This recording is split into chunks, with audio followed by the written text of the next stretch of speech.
Hello everyone, my name is Tim Kong, and for this video I'll be talking about my painting process.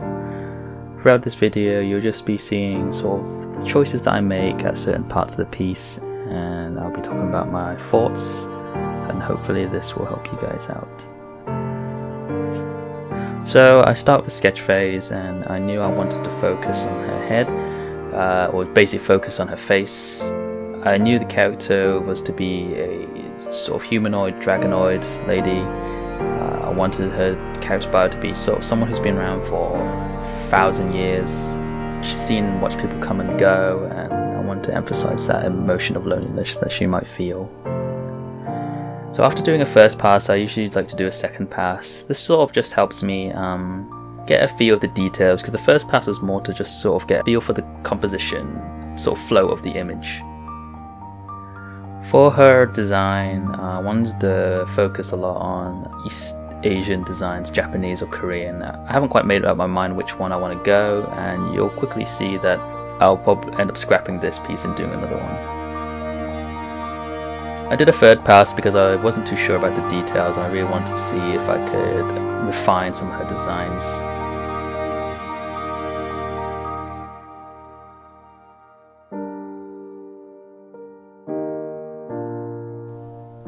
I was really struggling for the lower part of this image, and you'll see this struggle throughout the entire painting. So I felt like the first piece was okay, the design was fine, but I didn't really like the sort of angle the character was at. And whilst I could have just kept refining it until I liked it, I felt like it was better to just redo the picture again. Sometimes it's better and faster to redo an image rather than just keep refining it. If you just keep refining it, sometimes you end up spending more time fixing and tweaking things than bringing the image forward. I wanted to change her design a little bit compared to the last one. Like, I wanted her to have more of a elegant and sort of regal design to her.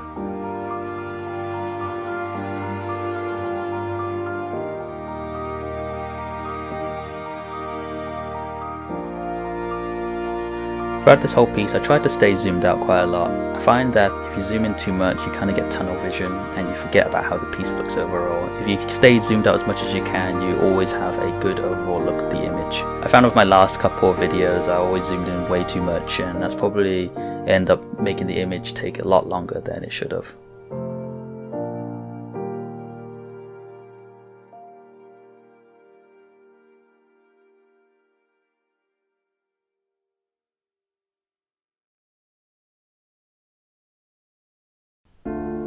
Yeah, you can see me struggling with the hands here. I couldn't really figure out where to put the hand, and later on I'll take a photo reference of these hands to sort of help me out.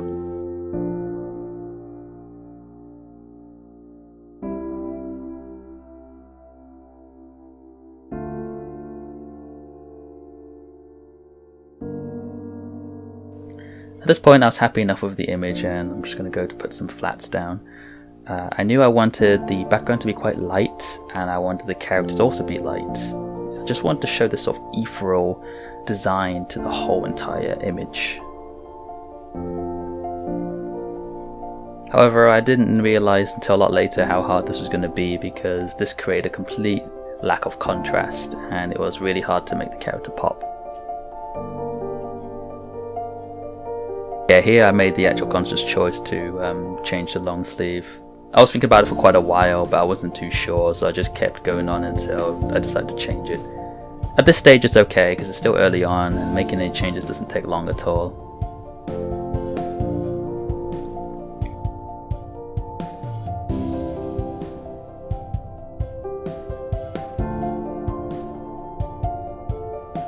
Yeah, I'm just adding a bit more pattern designs. I felt like she looked a bit too plain, and I wanted to create a bit more interest to her design, even though I want to keep it relatively simple.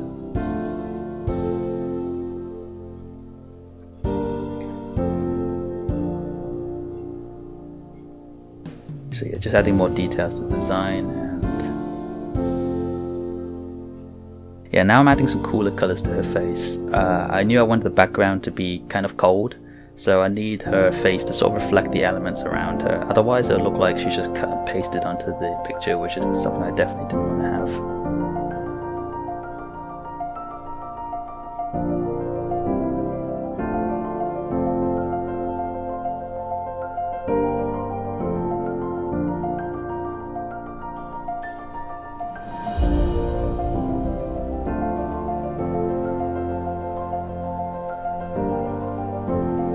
Yeah, I'm just refining the details of the background now. I like to, as you can see, I hot swap between the two quite a lot. The reason being is because I find myself getting bored, or sometimes I lose focus when I work in one area for too long, so I like to jump around a lot. This sort of helps me bring the image together as a whole, rather than just working at one element at a time. This is more for personal preference. I think some people can work either way, and it's fine.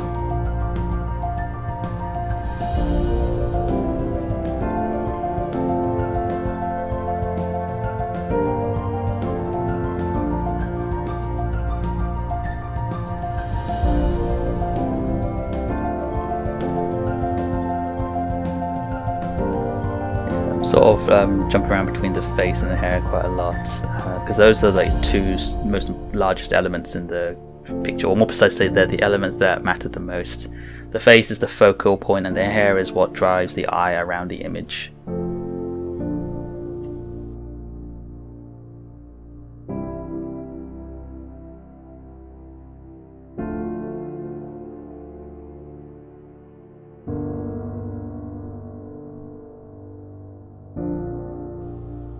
When it comes to the hair, like, I don't really have a particular strategy for it. I sort of put it in large clumps, and then I sort of separate them into a bit more details of like smaller sort of lines and division, just to give it a bit more volume.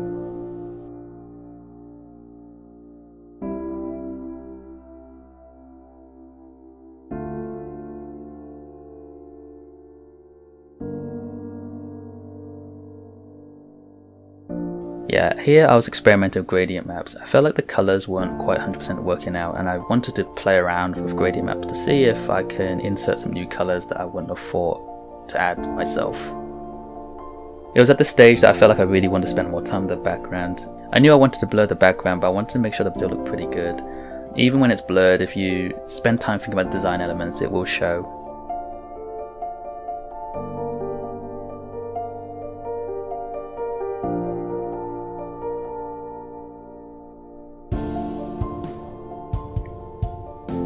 You'll see me jump back on the face quite a lot because the face is the most important part of this image, and I want to make sure it looks really good.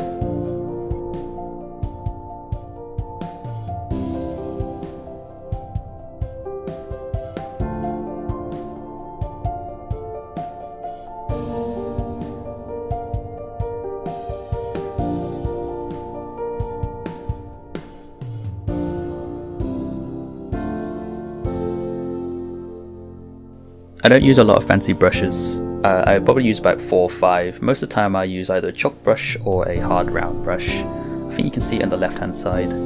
I try to limit my brush, even though I got quite a lot. I found the less brushes I use, the quicker and easier it is to just get the finish I want. I do use some custom brushes for very specific things because they do speed up the process, but it's definitely not a necessary thing to make a good painting.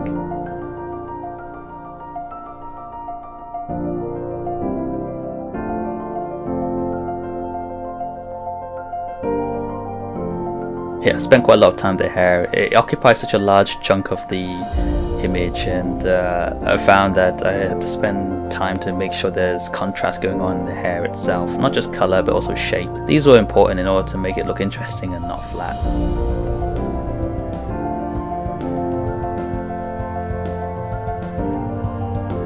You may notice in these images I flip around quite a lot. When you look at one angle for too long, your eye gets used to that angle and you don't see the mistakes anymore.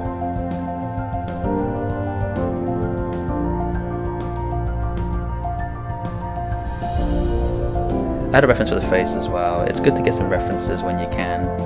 It speeds up the process and it makes the finish of your image stronger at the end, rather than doing everything from your head.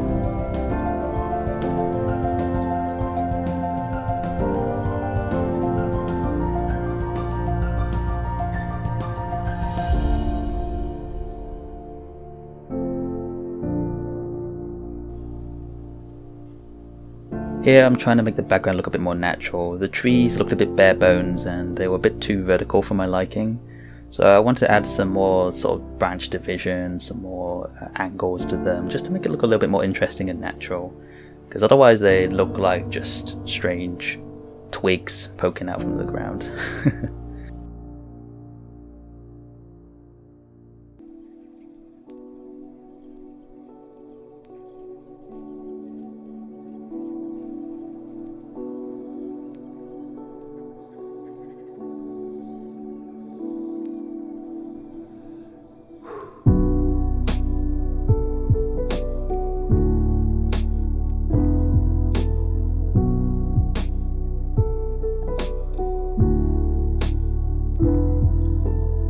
it's important to give the background a lot of attention as well.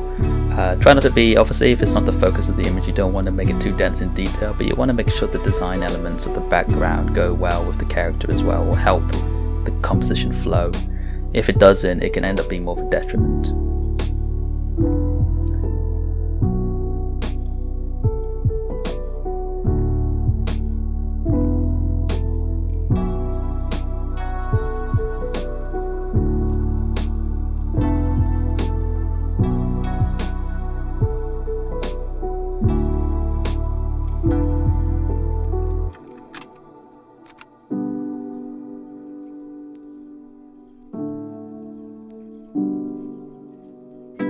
So now just going back to the character, like I say, I like to jump around a lot. Sometimes I'm just not too sure what to do in a certain element, so I'll go, okay, let's just go back to something else that I think I know what to do with now. This happens pretty much throughout the whole entire image, and it's just my personal way of working. Some people can work on one element right from the start to finish and get it all done. I personally just like to sort of move around quite a bit because I've got a short attention span.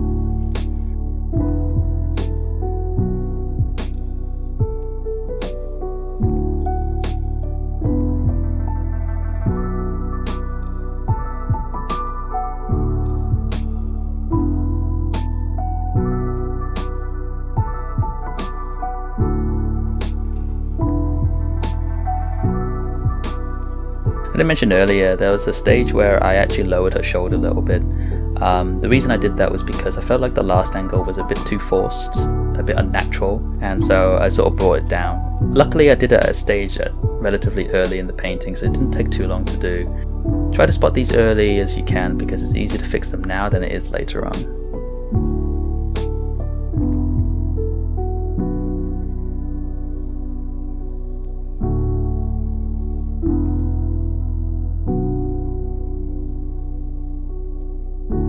Yeah, I sort of liked the direction of the face was going at this point, but I still wasn't too sure. It didn't quite feel right, so I just kept going back to it and just adding a bit more detail to see if that will fix the issue. It kind of did and it kind of didn't.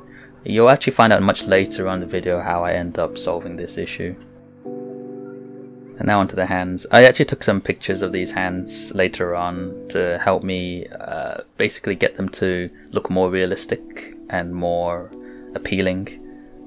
You can sort of do these things from your head, but I find the result looks so much better when you have some references, and there's absolutely nothing wrong with using reference.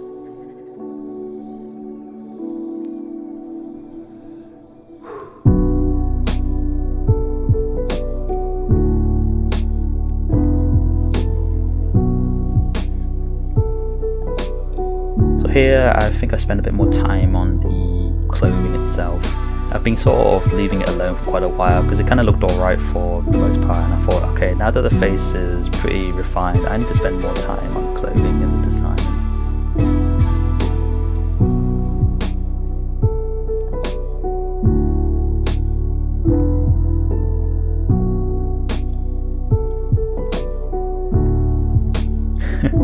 You may notice because I was still stuck on the clothing, I just went back to the face again.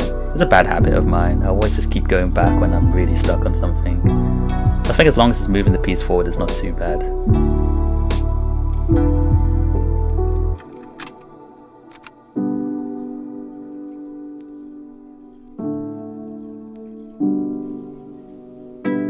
Honestly, at this stage I could have called it done, but I really want to refine the finish of this piece. As you can see here, I added some patterns. I felt like the design was a little bit too plain and I wanted to add a bit more visual interest to it, but I didn't really want to add too much extra design elements that would put too much focus on her body, so I thought pattern design would be a good fix.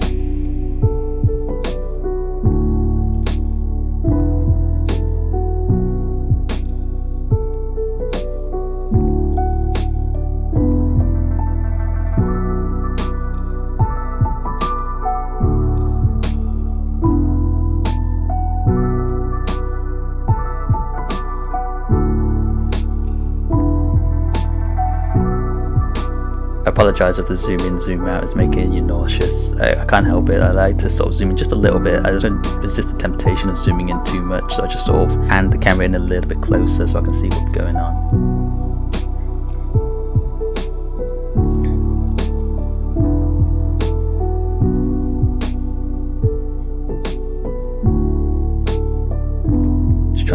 priceless designs down. They actually caused me a lot of trouble. I kept tweaking around them for ages.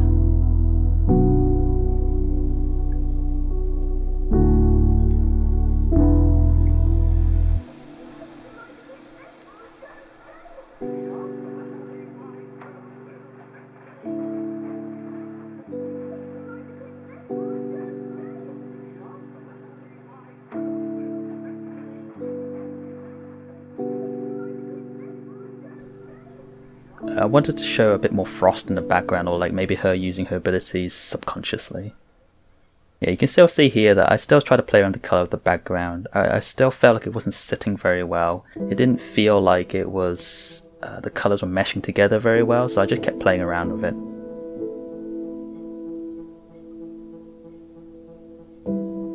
At this stage of the image is mostly just sort of refining and detailing. The actual foundation of the image is pretty strong at this point, which is where you want to be, and now it's just adding detail. That being said though, I do make one major change to the image.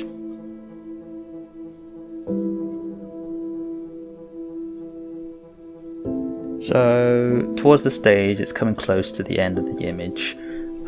You can see that I actually added in the snow effects already, even though they're usually the finisher. The reason I added them in now and worked on top of it was because I wanted to make sure that the snow was added with intent. I didn't want to just put random speckles here and there just to make it look like snow. I wanted to make sure that the size and variety of them worked in certain areas of the image depending on the level of detail. This sort of deliberate choice in design really helps the piece.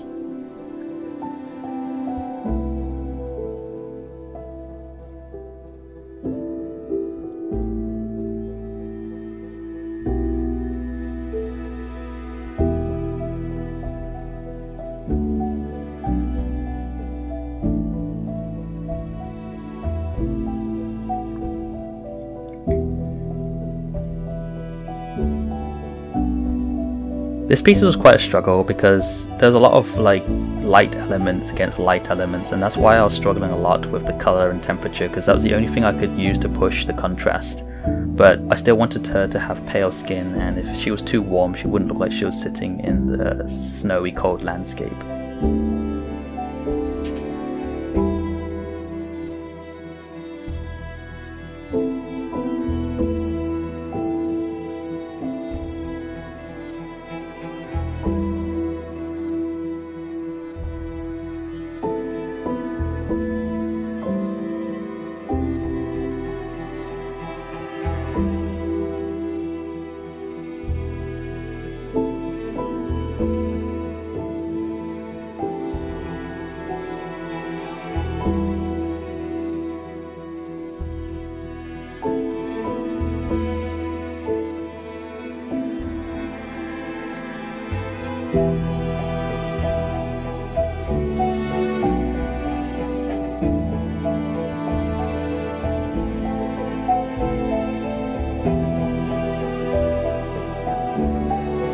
And here I started to figure out what I wanted. I knew that I wanted her skin to be pale, but I was adding a bit too much warm skin tones to her that didn't quite give the feel that I wanted for this piece.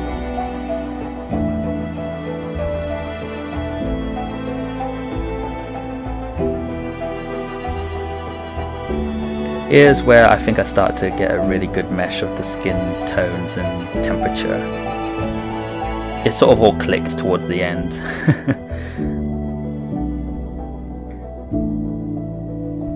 If I got it at this stage, I still was thinking, man, it's almost done, but it still doesn't quite feel right. So I just kept working at it, just sort of figuring things out, refining things as I go.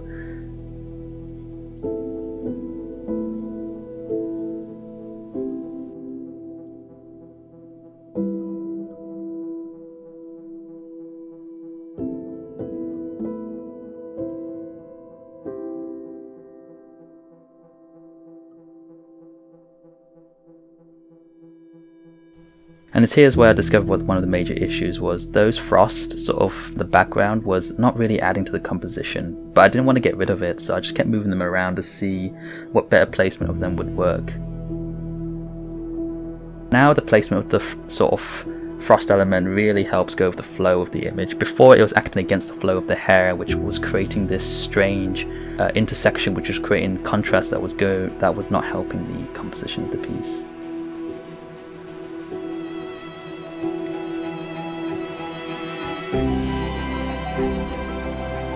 Here's where everything went together. I was like, yes, this blue multiply on top really helping the character into the environment. I was like, this is the sort of finish I want to go for. This is where things were really starting to align together. It didn't happen till at the very end, as you can see. Okay, and here's the final piece. Thank you for watching. I hope you learned something from this. I'm sorry if the explanations were a little bit weak or all over the place. It's one of the reasons why I don't really do dedicated tutorial channel, because I'm quite bad at explaining my process, but I hope you guys have something to take from this. If you want more videos like this, please feel free to comment and subscribe below. It will really help me out. Thank you for watching.